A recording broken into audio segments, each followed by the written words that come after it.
पहिली बातमी आहे प्रियंका गांधी यांच्या संदर्भातली। काँग्रेसच्या महासचिव प्रियंका गांधी वाड्रा आज अयोध्येत पोहोचणार आहेत। रायबरेलीहून रस्ते मार्गे अयोध्येत आल्यानंतर प्रियंका गांधी हनुमानगढी येथे दर्शन घेणार आहेत। त्यानंतर नुक्कड सभा आणि नागरिकांशी संवाद साधल्यानंतर त्या विद्यार्थ्यांनाही भेटणार आहेत। तब्बल 5.5 तास अयोध्येत थांबणाऱ्या प्रियंका गांधी रोड शो देखील करणार आहेत। तर आज भाजप अध्यक्ष अमित शहा गुजरातमधील गांधीनगर येथून उमेदवारी अर्ज दाखल करणार आहेत।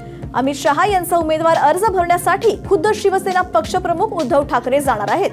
काल रात्री अमित शहांनी फोनवरून उद्धव ठाकरेंना येण्याबाबत निमंत्रण दिलं। त्यानंतर लागलीच उद्धव ठाकरेंनी अमित शहांचं निमंत्रण स्वीकारलं। या उपस्थितीमुळे शिवसेना आणि भाजप युतीतील आतापर्यंतचे सर्वाधिक घनिष्ठ संबंध निर्माण झाल्याचं राजकीय वर्तुळात बोललं जात आहे।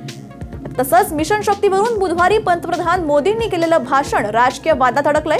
निवडणुकीची आचारसंहिता लागू झाल्यानंतर देशवासियांना माहिती देणारा मोदी हे पहिलेच पंतप्रधान ठरले असून त्यांच्या या राजकीय कृतीवर विरोधकांनी प्रखर टीका केली आहे।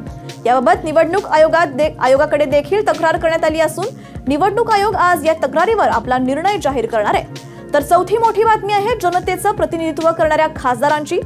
लोकसभेमध्ये 2014 साली निवडून आलेल्या खासदारांपैकी 83% खासदार करोडपती तर 33% खासदार गुन्हेगारी पार्श्वभूमीचे असल्याची माहिती एडीआर इंडियाने दिली आहे। यात भाजपचे 227, काँग्रेसचे 37 आणि अण्णा द्रुपच्या 29 खासदारांचा समावेश आहे। या आकडेवारीनुसार 2009च्या तुलनेमध्ये संसदेतील करोडपती खासदारांची संख्या 24% वाढली आहे।